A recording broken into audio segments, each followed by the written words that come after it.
Bismillahirrahmanirrahim. Alhamdulillahirabbil alamin. Wassalatu wassalam ala asyrafil anbiya'i wal mursalin wa ala alihi wa ashabihi wa azwajihi wa zurriyyatihi wa atba'ihi ajma'in. Subhanaka la ilma lana illa ma 'allamtana innaka antal alimul hakim. La hawla wa la quwwata illa billahil aliyyil azim. Rabbi shrah li sadri wa yassir li amri wahlul 'uqdatam min lisani yafqahu qawli. Allahumma iftah 'alaina bi futuhil 'arifin bika. Allahumma ij'alna minal ladzina yastami'una al-qawla fayattabi'una ahsana. Allahumma 'allimna mimma jahilna wa anfa'na bima 'allamtana wa zidna 'ilman nafi'an ya rabbal alamin. Wa na'udzu billahi min syururi anfusina wa min sayyiati a'malina. Wa a'udzu nafsi billahi al-'aliyyil 'azim. Bismillahi ma sya'allah. La yasuqul khaira illa Allah. Bismillahi ma sya'allah. La yasrifu su'a illa Allah. Bismillahi ma sya'allah. Ma kana min ni'matin fa min Allah. Bismillahi ma sya'allah. La haula wa la quwwata illa billah. Wa ba'du. Qala Syekh Musannif wa rahimallahu ta'ala wa nafa'na bihi wa bi'ulumihi fi darin.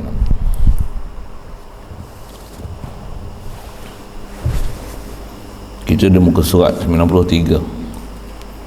Atau ia menghalalkan ambil hasil cukai atas orang Islam, nescaya jadi kafir ia, kerana haram ambil cukai itu dengan ijma' ulama'. Atau ia menghalal berzina atau liwat, atau ia menghalalkan riba seperti beri berhutang yang disyaratkan dalam akad akan satu manfaat bagi memberi hutang, seperti bayar lebih pada benda-benda ribawi, nescaya jadi kafir.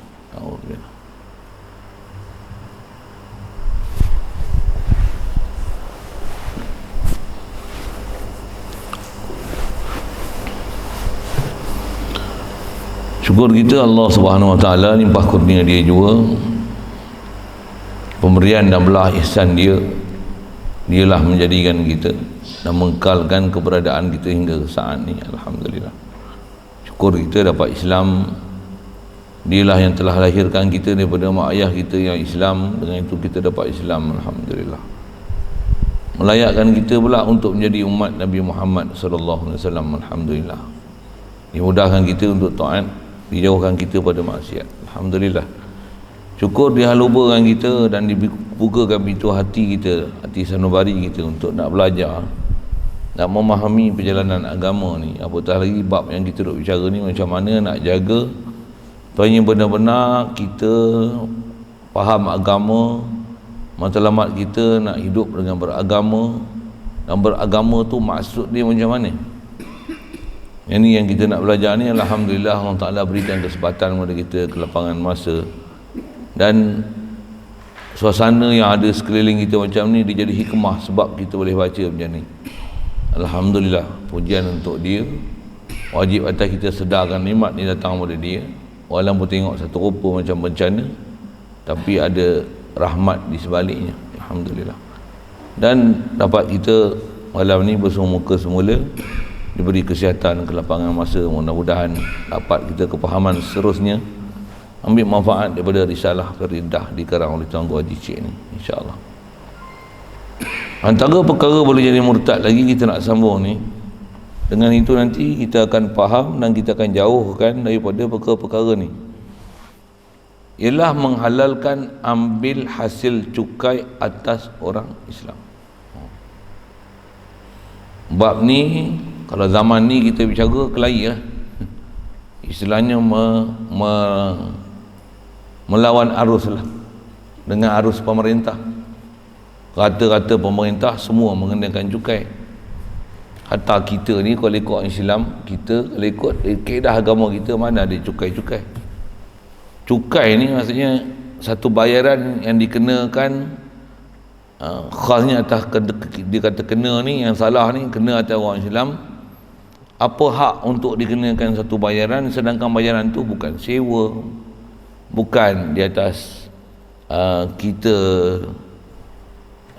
sepatutnya kita kena bayar upah kat dia, bukan di atas kewajipan zakat yang kita tak bayar.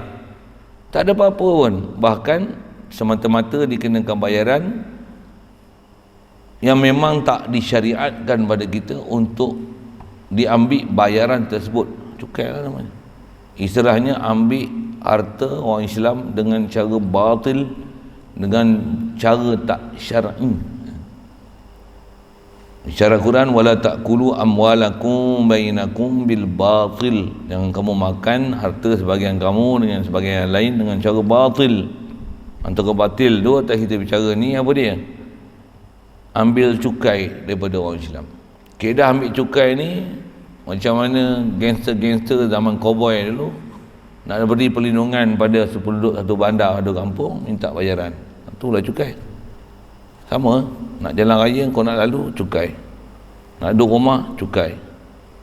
Nak ada tanah, cukai. Semua cukai. Nak buat kereta atas jalan, cukai. Nak berniaga, cukai. Semua cukai. Semua kena bayar. Semua nak kena bayar. Nak masuk negeri, cukai. Semua cukai. Sedangkan kaedah kita nak tengok boleh sesuatu bayaran itu diambil ataupun dikenakan, dia mesti di atas kayu ukur syarak. Yang ni saya sebut berulang kali. Apa dia? Tu yang nak jadi pemimpin, nak jadi pemerintah, nak jadi ketua, mesti kena faqih dulu dalam bab agama. Kalau tak faqih, bila jadi pemimpin sekalipun dia jadi bengap. Kasar sikit lah bahasa tu kan. Apa maksud saya bengap ni? Dia tak tahu apa sepatutnya tindakan dia nak kena buat, apa yang hak, apa yang batil, apa yang nak dihapuskan. Kalau hapuskan tol ke apa ke, tu nak hapuskan tol, turunkan harga minyak ke, kadang bunyi umpan aja. Itu satu hal lah. Tapi sepatutnya kena belajar dalam kaedah agama kita, apa sepatutnya dibangunkan, apa yang sepatutnya diambil, apa sepatutnya tak diambil, apa sepatutnya dikenakan tindakan, apa tak sepatutnya diambil dikenakan tindakan, apa denda yang boleh dikenakan denda, apa yang tak boleh dikenakan denda. Itulah kod bahasanya kan.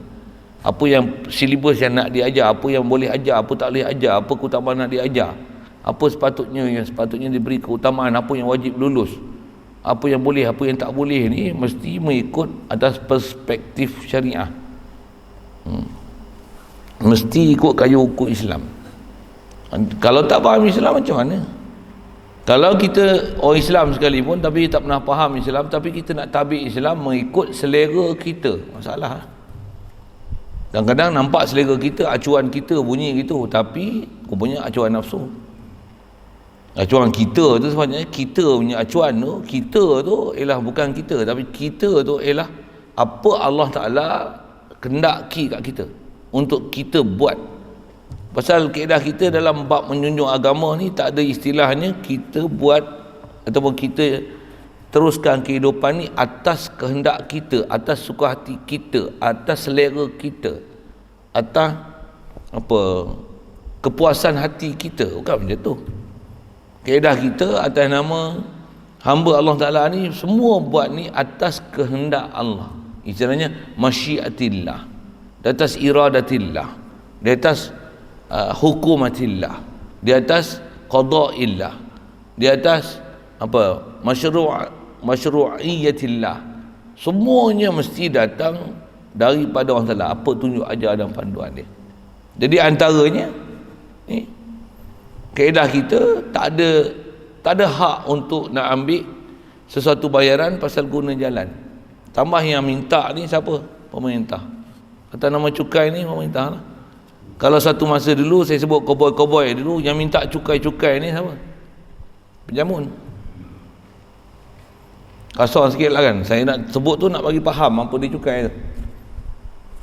Penyamun yang minta cukai ni, nak lalu cukai, bawa lori doyan, cukai doyan, cukai lah tu.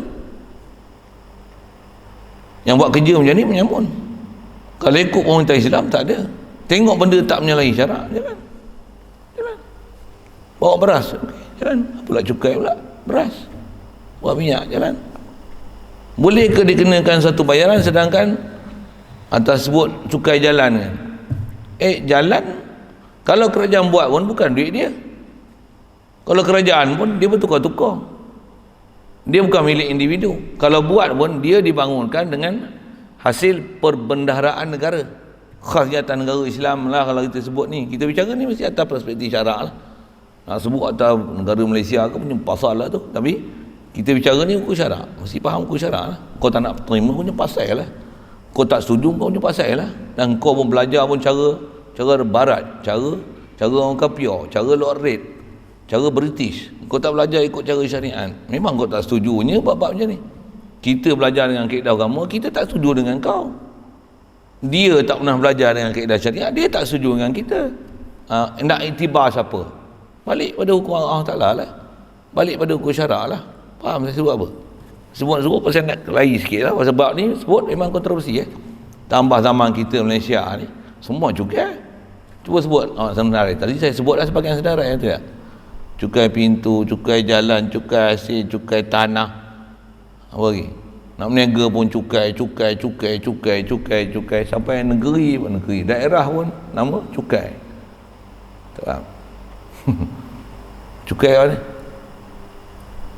Lu tak tahu? Low information. Cukai Terengganu kan ada satu bandar nama Cukai. Tak tahu? Tak tahu. Google lah cukai kat mana. Google Map. Sajalah saya usik gitu sikit kan. Saya punya passion punya tu lah. Sorry lah. Corner sikit. Saya nak sebut cukai tu.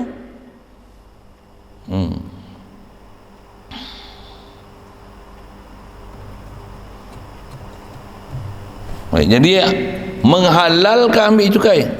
Murtad tu. Amin. Sekadar ambil tak halalkan, bahkan kata kami nak ambil. Ikut suka kami lah nak ambil tak ambil. Ikut suka hati, tapi dia tak menghalalkan. Kena bayar. Kau nak selamat kena bayar kat kami. Laluan ni kami punya, padahal bukan dia punya. Kalau tanah tu kita punya, orang nak lalu kena bayar. Itu bukan cukai. Apa? Tu sewa lalu tanah kita. Dia sewa. Kita ambil api bayar TMB. Tu sewa laluan. Mula tu gunakan tenaga, pakai kabel dia, jana kuasa dia.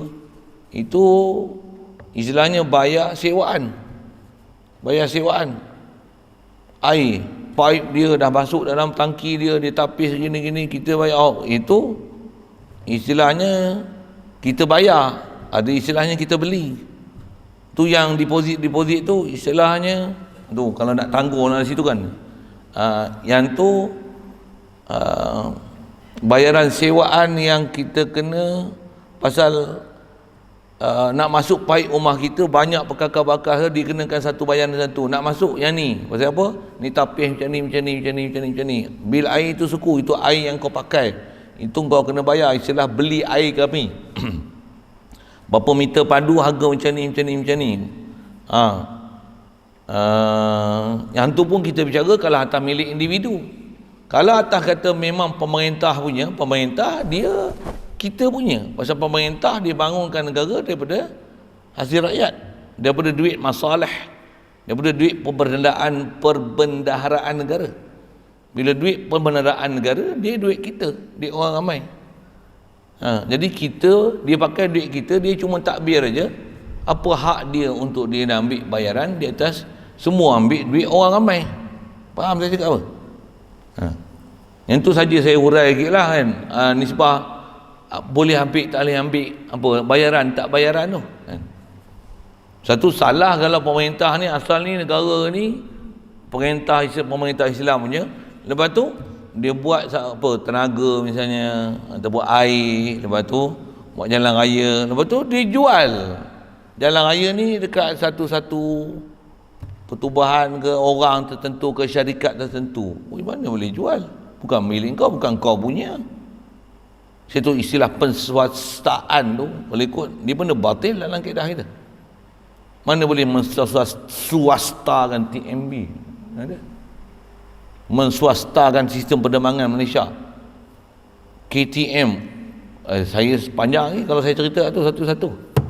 Pasal apa? Pasal dia adalah milik rakyat daripada pemendaraan negara punya. Mana boleh dia nak jual? Jual tu supaya ada orang nanti akan memiliki share tertentu. Nanti bila di share mereka tu dia ada monopoli pula nanti. Macam-macam. Saya nak sembang apa tu. Tapi atas kita bicara asal, nak ambil hasil cukai ni minta nak ambil bayaran ni, tambah benda-benda tu atas kata pemerintah punya, yang pemerintah pun dia bangunkan daripada duit rakyat. Saya nak ceritakan cerita hak cukai tu kan. Bila ambil daripada hasil pemberdayaan negara, daripada duit rakyat, mana boleh dia, bila dia buat tanggungjawab dia uruskan negara, lepas tu dia nak minta bayaran kat kita pula di atas kemudahan yang kita pakai, yang kemudahan tu pun dia buat menggunakan duit daripada orang ramai. Kadang sedangkan istilah kita dalam fiqh yang tu dipanggil duit masalah. Duit masalah. Maksudnya duit untuk maslahat orang ramai, untuk kegunaan orang ramai. Duit pun duit orang ramai. Dia bagi gaji pun duit orang ramai. Macam mana pula dia boleh minta kat kita pula? Kalau ikut salah. Tu yang dia kata menghalalkan ambil cukai. Sekali lalu saya sebut apa dia cukai. Kalau dengan sekali lalu tarikh apa dia cukai ni? Cukai ni adalah apa-apa bayaran yang dikenakan ke atas orang Islam dengan tiada hak-hak yang dibenarkan oleh syarak. Hak-hak tak dibenarkan syarak apa? Tiada hak-hak yang termaktub, yang mempunyai kaedah dan prinsip yang disyariatkan untuk diambilkan bayaran tersebut daripada seseorang. Itulah cukai. Nak lalu kena cukai, ni kena cukai, nak pakai kereta kena cukai, nak masak kena cukai, nak bini pun kena cukai. Contohlah. Nak kahwin kena cukai. Nak kahwin pun kena cukai. Boleh? Faham? Nak kahwin pun nak cukai. Kalau nak ubat kena beli, memanglah hak orang kan. Tapi kalau kata dia pemerintah, dia sediakan ubat apa-apa free, memang dia kena bagi free, bukan duit dia. Dia kena jaga masalah kita. Jalan kalau kita minta, bukan kena bayar siapa, memang dia kena sediakan jalan untuk rakyat. Tambah pula jalan tu jalan utama, memang dia kena jaga lubang tak lubang, parit apa, bukan kira besarkan gaji dia. Kalau dia jadi pemerintah pun, dia bukannya bos. Pemerintah ni dia khadam. Pernah ulama kita sebut dengan prinsip pemimpin satu kaum adalah khadam satu kaum. Sayyidul qaum khadimuhum. Ketua bagi satu kaum dia khadam. Bukan bos tunjuk-tunjuk orang, dia cuma mengurus kan. Tapi khadam pasal apa? Semua dia kena fikir. Parit, air, tali, apa semua. Bukan dengan dia buat urus tu dia ambil gaji. Kan? Tapi dengan sebab dia urus tu dia sibuk, dia tak ada peluang lain untuk cari pendapatan, harus untuk dia ambil sesuatu atas munasabah untuk istilahnya pendapatan tak dapat tidak di atas kewajipan yang dia laksana. Tu pun dia ambil dengan cermat. Pasal apa? Takut nanti dia ambil amount yang terlalu besar, ada orang lain yang sepatutnya lebih berhak untuk diberikan pertolongan, tapi dia hidup dengan kemewahan. Dengar saya sebut prinsip-prinsip tu. Kalau kita dengar kisah kitab-kitab yang sebut cerita kisah Khulafaur Rasyidin, Tarikhul Khulafa, antaranya kitab Itmamul Wafa, masyhur kitab ni. Untuk guru pondok memang kalau nisbah nak cerita bagaimana Khulafaur Rasyidin ni mentadbir negara apa, dia suruh baca kitab tu Itmamul Wafa. Apa rajuk lama tak tengok kitab tu, lupa dah. Siratul Khulafa, Itmamul Wafa, cerita tentang perjalanan hidup Khulafaur Rasyidin yang 4 orang tu. Apa nak sebut antaranya ialah pernah Sayyidina Abu Bakar, Sayyidina Umar sama, Sayyidina Uthman sama, Sayyidina Ali sama. Kalau dia duduk pejabat kerajaan, dia duduk perintah mentadbir apa, waktu kalau ada orang datang nak sembang, kalau datang pula malam, dia ada urusan apa, urusan negara. Kalau orang tu datang, dia akan tanya lagi, nak sembang ni urusan negara ke urusan peribadi? Urusan peribadi, padam api. Siapa? Ini untuk urusan negaranya, tak dia pakai untuk urusan peribadi.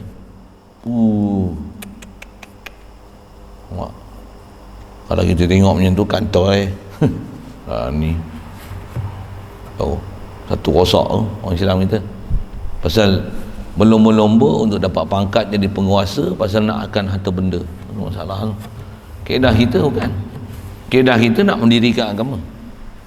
Mesti nak dirikan agama. Satu salah ambil bayaran di atas orang Islam, sedangkan memang tak sepatutnya bayaran itu dikenakan di atas orang Islam, di atas nama-nama tertentu tersebut lah. Itu yang cukai saiz diraja lah. Sorry saya punya bahasa-bahasa dia, saya bagi contoh-contoh aja kan. cukai pendapatan tu, cukai pendapatan pun kena cukai. Sedangkan bila seorang cari pendapatan, berapa dia dapat, hak dia lah kan? Hak dia. Kaedah kita dalam Islam mana ada hak cukai pendapatan? Kalau ada bab yang kena zakat, zakat pun bukan semua harta, dia harta tertentu. Ada harta tak kena zakat. Jadi orang Islam dia dah ada kewajipan dia. Jadi kaedah-kaedah ambil cukai pendapatan apa ni bukan kaedah Islam, ni kaedah British. Ni bukan kaedah-kaedah dalam pendapatan Islam. Tapi pasal banyak kita ni yang mentadbir ni dah ambil dasar-dasar British, diteruskan dasar British. Orang Islam jadi tak nanya dua benda. Apa dia? Memang zakat ni memang kita bayar. Baik berterah ke, zakat harta emas, perak apa. Satu lagi kenapa? Kena zakat cukai pendapatan pula. Cukai pendapatan pula. Benda ni. Orang kafir kena satu je. Saya nak sebut apa? Masalah ni, masalah kenapa diteruskan sistem batil itu. Masalah kita kalau dia buat satu, nama berdosa, haram. Dia menghalalkan. Menghalalkan tu masalah. Satu bahaya jahil. Tambah pula dia kata ada kaedah syarak sebenarnya yang menghalalkan kita untuk ambil cukai. Mampu kau cakap itu? Satu masa dulu ada menteri-menteri kita yang cakap itu. Tak ada salahnya untuk kita ambil bayaran di atas kaedah masalihul mursalah lah apa macam-macam dia cakap. Ya, tak disebut. Ngambil cukai ni atau orang Islam halalkan ambil cukai, nescaya jadi kafir ya, alasan kerana haram ambil cukai itu dengan ijma' ulama. Kalau ada dalam Islam kita pun kadang-kadang yang tu diistilahkan cukai, tapi kalau ikutkan cukai dia ada istilah syarak kita. Apa dia? Jizyah. Orang kafir kalau duduk, orang kafir zimmi duduk dalam negara Islam, dia kena bayar satu bayaran untuk menunjukkan kesetiaan dia kepada pemerintah Islam. Bayaran tu dipanggil jizyah. Hatta yu'tul jizyata an yadi wa hum saghirun.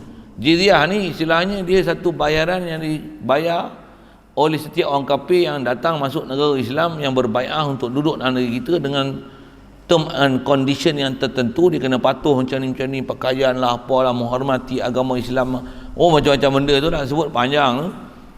Untuk dia nak duduk negara kita, tumpang tuah negeri kita Islam ni dengan peraturan yang tertentu, kau kena bayar untuk menunjukkan kepatuhan dan ketaatan kau pada negeri kami. Kau tak balik negeri kau. Kafir macam tu lah nak panggil zimmi. Ada kafir musta'man, ada kafir mu'ahad. Yang tak mau ikut Islam ni kafir kafir harbi. Panjang tu pun nak panjang sembang-sembang tu. Kita kafir apa keliling ni? Kafir tak tahu status. Macam apa? Nak kata bayar jizyah tak bayar. Nak kata harbi, banyak juga yang harbi, tapi ada juga yang baik. Nak macam-macam. Jadi bila dah tak ikut kaedah Islam, nak hukum kafir ni pun susah. Kafir apa? Boleh faham saya sebut apa kan? Kalau memang dia tak suka Islam, memang awal-awal lah bubuh letak kepala atas kepala dia kafir harbi. Pasal apa bab Islam semua tak suka. Semua tak suka. Maka memang dia lawan Islam, memang dia anti Islam, memang dia benci dengan Islam. Sebut Islam dia benci. Yang ni memang kafir harbi. Panjang tu kalau nak sebut apa tindakan-tindakan apa satu hal. Atas kita nak bicara ni, yang tu dia panggil jizyah. Setengah tempat ada orang membahasakan dia cukai kepala. Orang kata gitulah kan. Dia bukan cukai, nama dia jizyah. Dia ada istilah syarak dia kan. Kalau dia duduk negara kita pula kena bayar, dia bercucuk tanam, ada hasil tanaman dia. Orang Islam dia ada zakat dengan harta-harta tertentu, kena bayar. Orang kafir macam mana? Dia kena bayar bayaran tertentu. Ada unsur, ada kharaj, macam-macam tu. Kalau sebut atas nisbah orang kafir, apa tanggungjawab dia? Kalau kita ngaji fiqh ada bab khas bicara bab tu, tapi ujung kitab lah. Bab-bab pengurusan macam mana kerajaan Islam, macam mana pengurusan pentadbir Islam, pemerintah Islam dengan orang kafir, macam mana tindakan dia, kena belajar. Apa yang hak untuk orang Islam ambil kat orang kafir, dan apa orang Islam boleh ambil pada orang Islam, dan apa yang tak boleh pemerintah Islam ambil pada orang Islam. Di antaranya cukai tak boleh ambil dengan ijma' ulama. Baik, siap? Selesai? Kalau sikit saya kata apa, contoh mudah, masuk minyak negara kita, minyak masak, salah ke? Banyak tu dia cerita kan, orang kata ekonomi macam ni. Dia masuk benda haram ke? Yang apa yang kita tengok pula jadi macam ni pula. Arak masuk, mercun masuk, dadah masuk, rokok masuk, babi pun masuk. Babi bukan masuk, sorry, babi keluar. Babi keluar, arak keluar. Mercun masuk, ni masuk, ni masuk, ni masuk, ni masuk. Babi keluar apa? Ekspor babi. Mengeksport Asia Tenggara besar sekali babi Malaysia lah. Siam tu pemerintah makan babi tapi beli babi Malaysia. Malaysia ni orang Islam ramai makan lembu tapi beli lembu daripada Siam. Bagus Malaysia ni. Negeri peternak babi, dan peternak babi yang paling besar di Malaysia negeri apa? Nombor 1 negeri kita negeri Perak ada. Dulu negeri Sembilan Bukit Pelanduk. Perak ke mana? Pergi tengok senarai kat mana. Google pun rasa boleh dapat tu. Nanti Google kita tengok ada kan. Tengok peternak babi terbesar di Malaysia kat mana. Ni. Tu yang produk babi banyak. Ni babi jelatin babi, apa babi sosis babi. Siapa tu? Banyak sangat babi. Lembu susah nak dapat. Nak buat korban seekor sampai 3,000 4,000. Zaman saya dulu, saja saya sebut yang tu sikit kan. Babi ni promosi harga sekilo RM2.5. Saya tak ingat tahun berapa tu. Kilo babi RM2.5. Kita daging fresh ke? Lani berapa? Oh 35. Ni kena pula kartel tak kartel apa, saya silap mau 40 sekilo. Nak raya kurban pula esok, PKP pula. Lockdown pula. Terbeliak punya mata nak beli lembu. Memang dulu 2,000 lebih, ni 4,500, 5,000. Dia orang kata nak murah, tambah kawasan ni beli kerbau. Tapi kerbau tu lah, kerbau bukit sapi.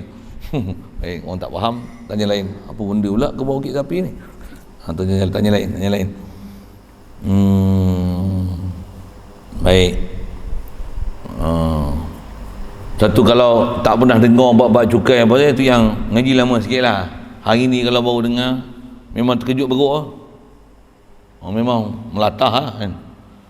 Saya lama dah dengar ni. Masa saya duduk sekolah mendengar lagi, duduk mengaji, tutup guru duduk sebut pasal bab cukai ni dalam kitab kita, ulama kita sebut lama dah bab ni. Cuma kita tak bisa mengaji, tu yang tak jumpa tu. Betul, kita ni kalau sebut cukai, semua cukai. Beli timbang pun kena cukai. Pula tu dia ada lesen pula, cukai lah tu lesen tu cukai ni. Lesen tu cukai lah. Driving lesen kita dah boleh mandu, dia ada expired, lepas tu setahun macam mana? Renew pula. Boleh faham? Kenapa? Bila dah habis tarikh tu jadi bodoh balik, tak boleh memandu gitu. Faham ke saya sebut apa? Jadi bodoh balik. Betul? Bagus siam. Dari sudut kata dia tak ada macam kita lah. Selagi ada umur, hayat di kandung badan, tiap tahun kena renew. Lesen kenderaan sama juga. Road tax apa kan? Kerjaan siam lagi bagus. Lagi bagus. Saya kata lagi bagus, ada juga yang tak bagus dia. Dia road tax saya tak ingat sekarang punya. Dulunya seingat saya, dia road tax 3 tahun je bayar. 3 tahun je, betul? Bayar. Dan tak wajib bayar insurans. Insurans siang bila tak wajib bayar insurans, kemalangan tanggung sendiri. Macam mana? Berhati-hati buat kenderaan. Satu, masuk negeri dia, payah nak tengok tempat ada lampu isyarat, tapi tak pelanggar. Malaysia ni penuh lampu isyarat tapi pelanggar. Pasal apa? Pasal ada sistem insurans. Pelanggar je macam mana? Mati pun macam mana? Insurans ada. Siam kalau lori langgar basikal, lori salah. Orang besar lagi salah. Pasal apa? Macam mana kau tak tengok ke basikal? Engkau besar, takkan kau beratur orang kecil? Engkau besar ketua orang kecil, mesti mampu yang budak kecil. Lori mesti salah. Melanggar, dia langgar, salah lori. Dia ada undang-undang ni yang menyebabkan siapa besar tengok pengguna jalan raya lain yang kecil, macam mana? Dia akan memberi satu keutamaan besar kepada orang kecil untuk menggunakan jalan raya dengan selamat. Panjang tu kalau saya sebut tu. Dia kata bagus siam lagi. Kita selagi hayat di kandung badan, cukai nak lesen otak kereta oh tambah pek lori dengan JPJ, asap keluar banyak ni, pollution apa tu satu hal. Tapi dia cukai cerita cukai bayaran apa ni nak dikenakan ni. Untuk saya kata kau tak bisa dengarlah. Nak tengok kitab pun marah, ada ulama kita yang marah bawa ni panjang. Tu saya kata kalau tak pernah dengar, ngaji lama sikit lah. Saya tak setuju dengan ustaz ni. Aku tukang baca je. Saya lebih suka pada ustaz-ustaz yang lebih fikiran terbuka. Kau nak pergi ikut lah. Saya tukang baca ya. Saya ikhbarul hukum aja. Pemerintah dia ada ilzam, dia boleh laksana. Walaupun benda batil, dia boleh laksana.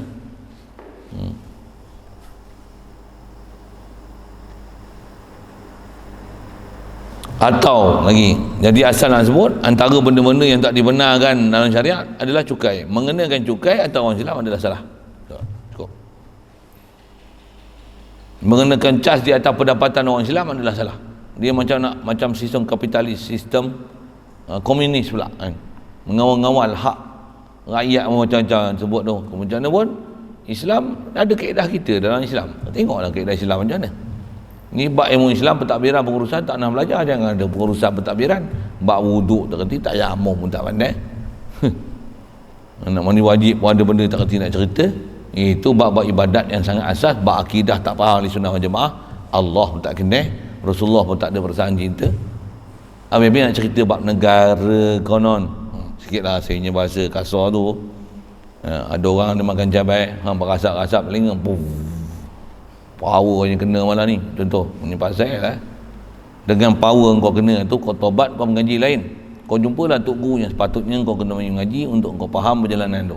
Kau tak reti, kau jadi pemerintah, selama-lamanya kau memerintah cara zalim. Selagi lama kau pegang pemerintahan, lagi banyak sebab kau masuk neraka. Kacau sikit bahasa tu kan. Ya, saya nak sebut ya. Saya sebut kaedah. Satu ulama-ulama kita tak nak jadi pemerintah macam ni. Tambah bila dia dapat kuasa, dia tak boleh laksana. Tak nak dia. Baik. Lagi, menghalalkan berzina. Antara bahasa menghalalkan zina, mengatakan zina tu harus. Suatu masa dulu kita ada menteri seorang yang cakap bab ni. Kata dia ibu tunggal, duit tak ada, harus untuk menjual maruah dia. Harus, dia kata, harus untuk menjual maruah untuk menyara anak-anak di bawah tanggungan bagi ibu tunggal.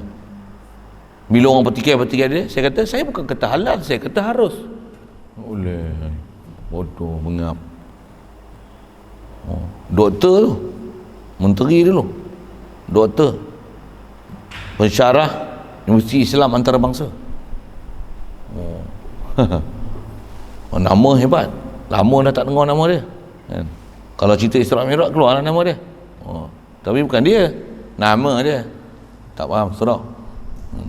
Dia sebut masalah tu. Antara menghalalkan zina, bagi lesen rumah urut yang mana bawa zina kan? Walaupun dia tak kata halal, tapi dia bagi permit, dia bagi lesen. Istilahnya bagi halal lah. Sampai zina ada dua. Apa dia? Zina haram, zina halal. Zina halal apa? Yang dapat permit. Zina haram tak ada permit. Arak pun ada dua. Apa dia? Arak haram, arak halal. Arak halal apa? Yang dapat permit, yang bayar, ada premis, dapat kelulusan macam ni untuk buat operasi.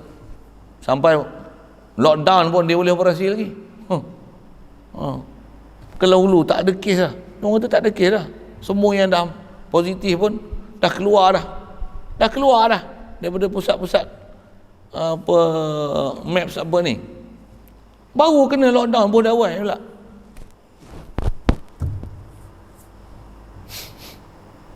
Pelik tu pelik. Tapi dia orang tu, kau boleh cakap banyak-banyak, nanti masuk pakai jarang 25 tahun penjara, bayar 25,000. Cakap banyak-banyak, nanti kena surat sedat dengan PDRM. Macam mana kita sebut macam tu je lah kan. Benda ni kau buat ni. Dia orang kata yang tu alamat-alamat kiamat. Alamat kiamat pemerintah tu lah. Sekali lagi kalau pilihan raya, tak tahulah siapa nak naik. Yang parti kencing dah hancing lama dah. Cina memang tak suka. Kita memang tak suka parti Cina DAP apa. Parti hancing dah kena tipu lama dah. Oh, hari ni dapat, esok turun harga minyak. Oh, tak tahu apa. Contoh, apa lagi saya sebut yang ni bunyi nak buat macam ni. Oh, saya silap esok. Huru-hara negara kita. Siapa?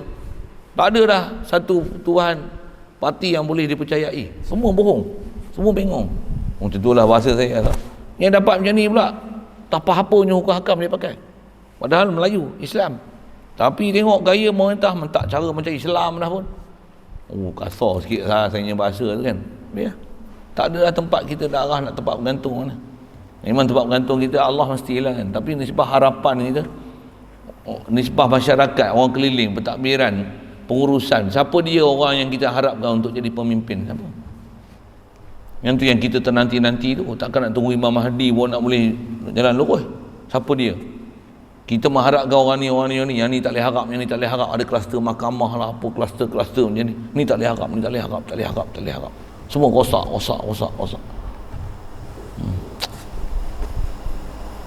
Tahulah. Masa nak cerita menghalalkan berzina. Rumah urut lah, apa bala lah, apa. Sampai bar kelab malam apa. Boleh pula orang Melayu pula jadi pelayan bar apa. Alamak, geli dengar. Saya kalau nisbah kelab malam apa ni, saya tak pernah masuk pun, tak pernah tahu pun nak jumpa kelab malam kat mana. Tengok cerita Piramli ada lah tulis kan, kalabun malami, kilabun malami, kelab malam. Apa cerita Piramli pula ni. Saya duduk pondok tu, Kelang Hulu tu, ada budak-budak pelajar yang daripada KL, ada antara mereka bekas kerja kelab malam. Bukan perempuan lah, perempuan saya tak tahu, yang lelaki biasa jadi pelayan bar. Dia orang ni lah cerita kat kami pengalaman dia orang, experience dia orang jadi kerja kat kelab malam. Memang kerja kat kelab malam, oh, protection sangat besar, lesen tak payah ada. Dia ada kad dia untuk kerja ke bar, ada kad dia. Kalau polis tahan macam mana? Ini dia yang cakap, tunjuk kad tu. Mula mengaku bodoh apa, oh tu buat keluar IC, tunjuk kad dia. Allah, awak tak cakap awal-awal. Ambil nombor dia, report kat bos. Nanti bos panggil polis tu. Maksudnya kita punya sistem ni dah korup sampai teruk macam tu. Itu saya dengar berapa tahun dulu, 10 tahun dah macam tu ke? Kalau tidak takkan boleh lulus lubang-lubang tikus macam ni. Macam-macam. Oh, kita tak duduk tempat tu, kita tak tahu. Bila ada orang-orang yang biasa duduk tempat tu kan? Demo ni lah cerita satu. Mula-mula pelayan bar tak minum, tahu arak haram, hari-hari bawa duk cium benda tu depan hidung macam mana? Lama-lama try nak minum, lama-lama minum. Alhamdulillah dapat hidayat, taubat, pergi ngaji pondok. Dia orang tolong cerita satu. Allah. Itu zina, liwat. Tambah pula bagi kedudukan khas LGBT, pengiktirafan pula, boleh bersalaman pula, ambil gambar pula. Bagi pula hak-hak mereka bersuara. Sedangkan batil tak gila tak terkata. Tapi boleh bagi bersuara tau. Boleh pula ada persatuan, pertubuhan. Oh, nama pun LGBT. Boleh bersuara, boleh bercakap, boleh ada wakil, ada menteri pula pergi jumpa bercakap. Tapi kalau nak bercakap kata tak boleh cocok apa, tu tak boleh cakap, kau jangan cakap sembarang. Benda tangkap.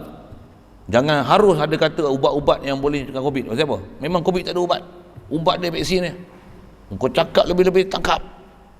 Oh, LGBT boleh bercakap. Itu pelik tu, pelik. Saya kata pelik macam tu lah. Orang tak rasa pelik, saya tak tahu.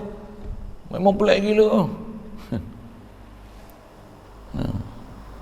Jadi benda-benda macam tu dia bagi ruang. Pasal apa? Dasar dia pun ikut PBB, pertubuhan bengong-bengong dan bodoh tu. ikut PBB pun iktiraf LGBT, dia WHO pun iktiraf LGBT, hak asasi manusia, dia pun hak asasi manusia. Yang bercakap macam kita nak sebut ni, oh yang ni tak boleh, amalan sunnah, bukan terbukti. Lagipun yang ni tak ada patah saintifik, duk makan batu saudak lah madu, banyak mana belum ni terbukti. Oh, semua tak terbukti. Kalau sebut hadis Nabi ni semua tak terbukti. Kalau orang kafir punya pahaman yang kafir ni, oh semua dia pakai, oh semua terbukti, saintifik. Padahal belakang dia semua Yahudi Nasrani. Pelik kita kadang. Itulah saya sebut gitulah kan. Ni menghalalkan berzina, liwat, dan semua jalan-jalan zina, jalan-jalan liwat dibuka seluas-luasnya. Dulu ada apa, lembaga penapisan filem apa ada kan, filem apa lah ni yang orang tapis lah. Saya tengok internet ni tak ada tapis lah. Kot pasal internet tak ada filem kot, tak faham sudah saya cakap apa kan. Jadi dia benda bab filem ni, ada filem baru boleh tapis, tak ada filem tak boleh tapis. Di mana lembaga-lembaga penapisan ni? Memang tak ada tapis lah, tak ada tapis gila. Sedangkan boleh tapis tak? Boleh. Apa pula tak boleh tapis pula? Dia boleh hack lah apa, orang biasa pun boleh hack. Tambah kerajaan, dia ada, lalu semua mesti ada sistem dia untuk siaran-siaran ni boleh masuk, boleh serve apa yang boleh masuk, apa tak boleh. Ada kawalan, ada menara kawalan dia. Dia bukan bodoh itu. Walaupun kita kata alam maya, memang alam maya, tapi boleh dikawal lagi, masih boleh dikawal. Setting kita handset pun kita boleh kawal. Takkan dia duduk negara punya dia tak boleh kawal. Tengok macam tak ada tapis saja pun. Sorry lah saya sebut macam tu. Kita pula kena tapis, kita pula kena ada filtration kita. Tengok filter lah. Data iman kita lah, filter tak filter. Allah. Kita nak sebut tu macam tu. Kita atas bicara bab boleh jadi murtad tak murtad ni, bagi halal out. Kalau dia tak menghalalkan tapi dia bagi peluang, dia buka pintu seleluasnya, tak pernah bertutup. Sepatutnya atas istilah syariat inilah dipanggil sadduz zara'i, tutup jalan zina, liwat, abu, semua tutup semua jalan-jalan ni, tapi dia tak tutup pun, bahkan dibuka seluas-luasnya.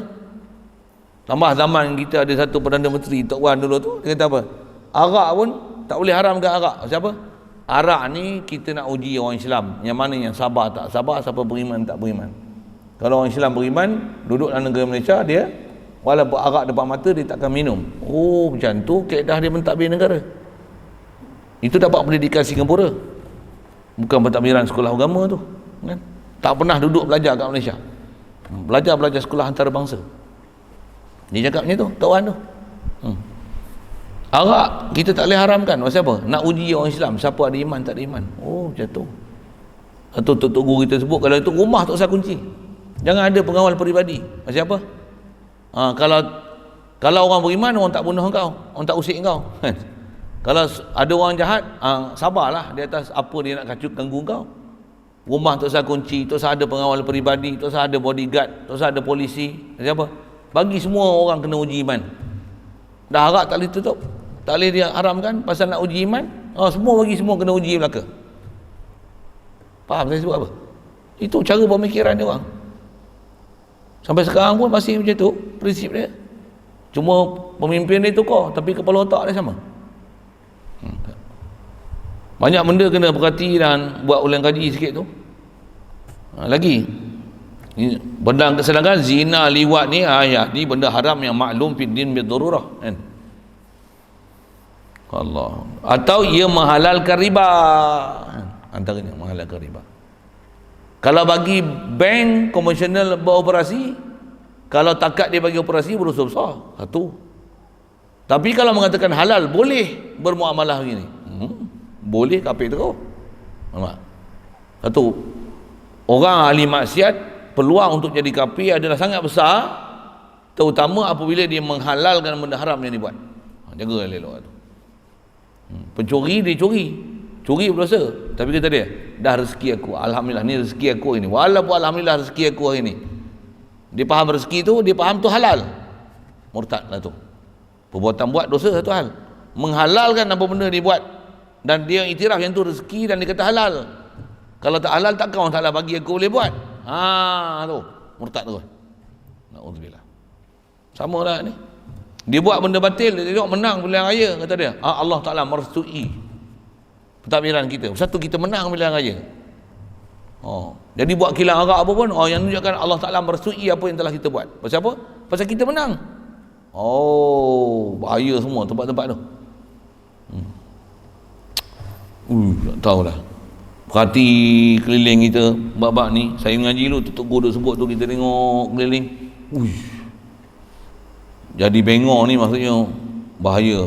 Status iman ni cukup bahaya. Bukan bahaya sikit, bukan bahaya terjebak dosa saja. Dia boleh menjerumus dan mesembamkan diri, jatuh jadi murtad. Khas dalam isu-isu menghalalkan benda yang haram. Tambah beli riba macam ni, memang ramai ustaz-ustaz yang disebut kita harus untuk muamalah dengan riba, tapi boleh satu aja. Riba, beli rumah apa riba, pasal tak dapat tidak. Kewangan kita pun bukan cukup, kita pun faham kita tak mampu, dah darurat lah zaman lah ni. Digunakan bahasa darurat. Darurat lah ni digunakan bahasa sewenang-wenangnya. Darurat terpaksa kita ambil riba, cuma boleh sekali je menghalalkan riba, walaupun sekali orang cakap itu halalkan riba, murtad. Sedangkan orang Ta'ala kata apa buat riba ni? Fa'zanu biharbi minallahi wa rasulih. Salah sah. Tambah nak belajar pun riba. Hamai, riba ni macam mana? Antara riba ni seperti berhutang. Antara sebab riba ni hutang. Dari riba, hutang, riba macam ni dia panggil riba qardi. Riba dengan sebab hutang. Yang hutang ni disyaratkan dalam akad disyaratkan satu manfaat yang memberi hutang seperti bayar lebih. Kullu qardin jarra manfaatan fahuwa riba. Asal takrif, ambil pada hadis Nabi SAW tu. Setiap hutang yang dia akan boleh membawa dan menarik manfaat, dia adalah riba. Dengan sebab hutang kena bayar lebih. Dengan sebab hutang orang yang berhutang tu nanti, kalau kita nak pinjam kereta, dia kena bagi. Orang berhutang kat kita, bila musim durian, musangking, dia kena bagi kita 10 biji. Kita buat syarat. Dusun durian ada kan? Ataupun dia berhutang dengan kita minta dia cagarkan kebun sawit dia. Selagi tak habis bayar, selagi itu kita ambil hasil sawit dia. Tak apa hasil sawit, untuk bayar suku. Tapi setiap bulan bagi 3. 1/3 aku punya, 2/3 kau punya. Pasal ni cagaran sawit di atas hutang kau kepada aku. Riba. Ada bab kena belajar ni, panjang umur insyaAllah. Saya cadang habis kitab ni, saya nak baca bab riba lah, yang Tuan Guru Haji Syik punya. Pasal panjang bab riba ni. Yang kalau kita faham riba betul-betul, masa kena faham betul-betul, baru kita tak kena kencing bab riba. Pasal zaman lah ni, bubuh riba, orang tahu riba haram. Ditukar bahasa sikit. Sejak pada dulu, satu masa berubah, dia akan tukar satu istilah. Untuk kita tengok riba tak riba, kena tengok definisi dan faham definisi. Tengok muamalah yang sekarang ni sedang dilaksanakan macam mana. Yang itulah baru kita boleh mengenal mana yang nama riba dan tak nama riba. Yang banyak lah ni atas nama riba, dia tak buah nama riba, tak nama interest, tak buah nama bunga dah kan? Orang tahu dah tu kan, faedah apa tak buah lah. Dia kata apa, apa istilahnya, bukan hebat, perkhidmatan apa, servis perkhidmatan, apa tak ingat, charge perkhidmatan. Charge perkhidmatan. Kena faham charge perkhidmatan mana yang nama riba, tak mana riba. Ada bab penyambung jumpa ni. Kebanyakannya tak ada. Kebanyakannya charge nama je charge perkhidmatan tapi riba. Untuk saya buat misal contoh. Hatta yang muamalah yang walaupun nama Islamik tapi riba. Ya, dia riba. Apa dia? Yang nama ar-rahnu. Walaupun nama ar-rahnu, riba. Nak emas, kita nak jual emas, kita nak hutang tapi cagar emas, itu sebenarnya ar-rahnu. Lepas tu macam mana prinsip dia, saya nak sebut biar hak nama Islamik tu terus senang kan. Ar-rahnu tu, bawa emas, katalah emas sekilo, harga emas sekilo sekarang katalah kilo 100,000 contohlah kan, 100,000, 100,000 letak ni 100,000, dia akan bagi maksimum 70% daripada harga market, harga pasaran untuk diberi hutang. Mula tu dia bukan hutang dulu, lepas tu ambil cagaran, tapi dia akan ambil cagaran dulu, lepas tu baru bagi hutang. Lepas tu kita akan kena bayar dekat bank di atas kita berhutang tu. Contohlah kita ambil angka untuk ulah kira 100,000 contoh, letak emas yang ada tu kita boleh dapat hutang 100,000. 100,000 tu nanti kita akan kena bayar cas perkhidmatan. Cas perkhidmatan tu kalau ikut surat menyurat apa katalah RM500, kerani bayar surat duty stamp apa RM500. Sepatutnya kalau emas kita bawa sekilo pun kena RM500 cas perkhidmatan, bawa emas setengah kilo pun RM500, emas 2 kilo pun RM500. Pasal apa? Dokumen yang sama, kerani yang sama, kerja yang sama, cuma angka je berbeza. Sepatutnya tak akan ada berbeza di atas cas perkhidmatan. Pasal apa? Pasal perkhidmatan the same perkhidmatan, the same service, you know. Sepatutnya 100,000 pun kalau RM500, kalau sejuta pun RM500 jugalah. Boleh faham saya sebut apa? Emas tu pula akan disimpan dalam peti besi, bayar sewa. Sewa maksudnya sewa satu peti besi. Emas ni satu peti, takkan satu peti sampai boleh, mana ada orang simpan emas 1 kilo kan. Satu peti-peti besi ni patutnya cas di atas peti besi tu, sewa peti besi tu katalah sebulan RM30, contoh RM30. Jadi walaupun sekilo RM30 lah, pasal peti besi tetap besar tu. Cas RM30, tapi dia bukan cas di atas peti besi, tapi dia cas di atas hutang yang kita ambil.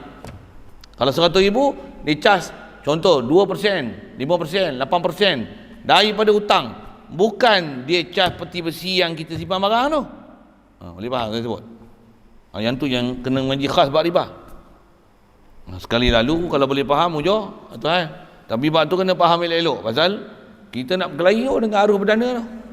Dan kita bila dah faham nak kelahi satu hal, apa dia? Dah kita tahu benda tu riba, takkan pergi ambil. Saya memang tak ada ambil hutang. Riba-riba ni tak ada pasal, loan tak ada pasal. Mana ada loan saya? Satu apa saya nak sebut Taman lah ni kalau saya ngaji pun terus sebut, siapa boleh bebas daripada loan, alhamdulillah, merdeka lah kau. Kalau ada loan, siap, kau serah tengkok kat dia. Nampak dulu loan ada kena penjamin, sekarang tak payah ada tak payah ada penjamin, grantor tak payah. Apa dia? Kau bagi IC, sign, siap. Mampus kau. Dia perah kau sampai jadi ikan kering. Saya silap habis harta benda kau, habis semua dia lelong jual. Panjang tu cerita tu, panjang umur jumpa insya-Allah. Antaranya beri hutang seperti bayar lebih pada benda-benda ribawi. Benda-benda ribawi apa dia? Makanan, emas, perak. Yang tu ada pelajaran bab dia panjang kan. Munasabah kita sebut ni kita nak kenal je. Undang-undang kena ambil dulu. Menghalalkan benda haram, murtad. Jaga elok. Benda pula maklum fitin bidururah, riba. Semua orang faham riba haram. Tapi jaga elok. Dalam duk haram-haram riba tu ada orang boleh kata halal. Ada orang duk kata harus.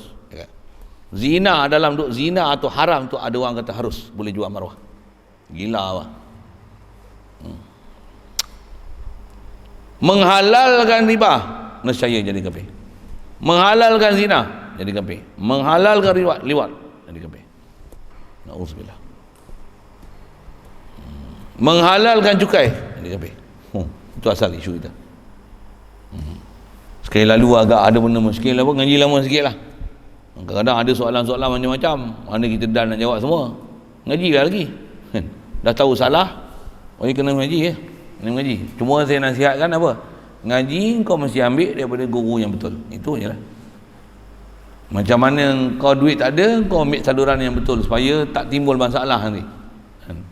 Kalau kau nak senang je, kau cari mana-mana ustaz yang kau agak tahu, keputusan tu dah sedia dah, kau tahu mesti keputusan ni menyebelahi di sebelah aku. Ustaz ni takkan kata haramnya, ustaz ni kata halal ni. Rujuk balik kat ustaz tu. Aku pernah dengar ustaz ni kata halal. Jumpa ustaz tu, betul ke ustaz? Ada ustaz yang kata macam ni, kata riba ni boleh jadi murtad. Na'udzubillah, kita takkan jadi murtadnya. Yang ni darurat. Boleh, harus. Pasal darurat tu harus tu. Kita pun alhamdulillah lega dengar. Lega. Pasal memang lesen yang cukup besar dipakai zaman lah ni adalah darurat. Darurat. Melayu sebut darurat lah kan. Apa sikit darurat. Isu kita ni pun benda haram pun darurat. Cocok lagi.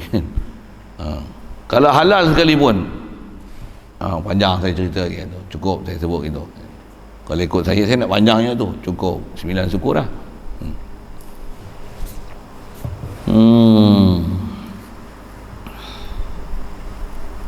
Masih ke belakang ni bab riba lagi. Yang tu yang kata ada bab khas kena tengok bab riba tu yang panjang umur. Memang cadang saya pun memang nak baca bab riba, sebab riba lah ni antara bala besar dalam masyarakat. Pasal dia boleh bawa pada murtad tu. Kita bicara bab riba, insyaAllah. Dia akan cerita detail satu-satu kan. Pasal kaedah kita, bab-bab yang maklum, syait maklum fiddin bidururah ni, kita kena kenal tafsil satu persatu. Tak boleh buat bodoh gitu kan. Pasal apa? Mana boleh buat mudah-mudah itu kan. Kita nak beli barang pun kalau boleh kena tipu kita serik. Takkan bab agama kita boleh kena tipu. Itu kita orang Islam jangan tak tahu keliling kita orang Islam macam-macam ragam, hatta yang ada jawatan agama sekalipun macam-macam ragam. Dengar saya sebut. Panjang orang jumpa nanti insya-Allah. Sambung nanti. Tiada jadi kafir orang yang berkata tidak jadi riba, beri berhutang, bayar lebihnya jika tiada disyaratkan dalam akad. Ada babnya tu nanti insya-Allah. Kemudian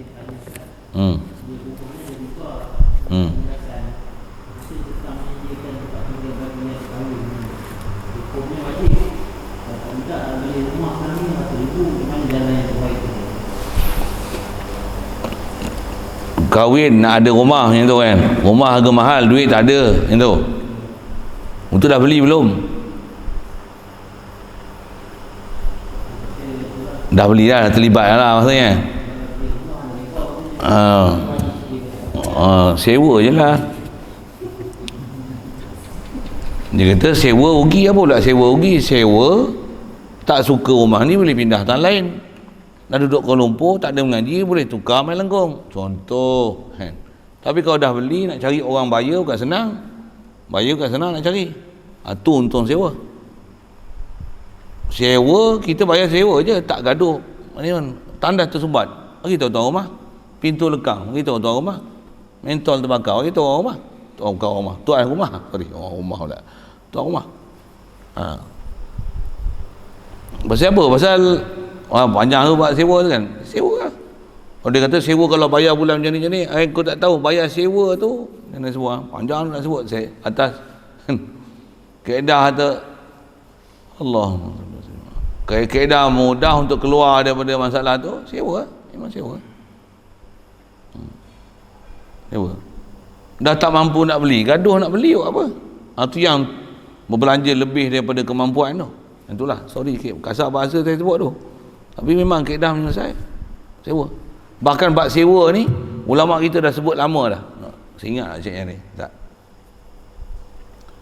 Kam alimin yaskunul baita bil kira wa kam jahilin yamliku buyutan wa qusura. Itu berapa ramai orang alim dia tinggal rumah yang dia duduk hanya dengan sewa. Berapa ramai orang jahil yang memiliki bermacam-macam rumah dan istana.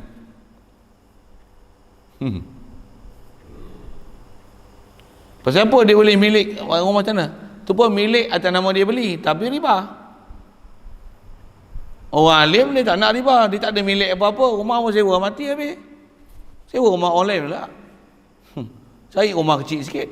Anak-anak pun dah besar. Dulu rumah besar, anak besar, tinggal 2 orang, sewa rumah kecil pula. Gaduh dah. Sikitlah saya sebut-sebut macam tu kan. Maksud kaedah jalan nak keluar macam tu lah. Kaedah jalan nak keluar. Bila kita gaduh nak macam mana selera kita, yang ni ada masalah ni apa? Kita beragama bukan kita ikut agama. yang dengan panduan agama itulah kita hidup. Zaman sekarang orang tak hidup macam tu dah. Bahkan zaman lah ni dia nak hidup mengikut selera dia. Lepas tu bila tak betul dengan agama, dia akan cari nas-nas Al-Quran dan hadis untuk membolehkan dia hidup, supaya nas itu menyokong dia hidup seolah-olah dia beragama. Jadi nas kena cari mana sokong dia, bukan dia kena mengaji apa yang betul, mana yang ikut nas, yang mana tak betul kena tinggal, mesti ikut nas. Terbalik zaman ni. Zaman ni dia terbalik. Apa yang batil ni cari nas untuk membolehkan. Bolehkan LGBT, boleh bersalam, boleh enjet, boleh ambil haram, boleh ambil najis, boleh ambil darurat, boleh riba, boleh LGBT, boleh ni, boleh ni, boleh bersalaman lagi perempuan kalau tak ada syahwat, boleh, ada nas. Nas semua nak membolehkan apa yang duk haram yang duk buat, sampai tak ada apa-apa yang dosa. Tapi kalau peraturan ni ada, yang ni tak boleh, yang ni terlalu rigid, terlalu jumud dengan satu pendapat. Carilah pendapat-pendapat yang lebih selesa dan memudahkan kita untuk melaksanakan hidup. Itu jaga. Saya sebut itulah jawapan-jawapan dah, saja lanjutkan ke situ. Wallahu a'lam.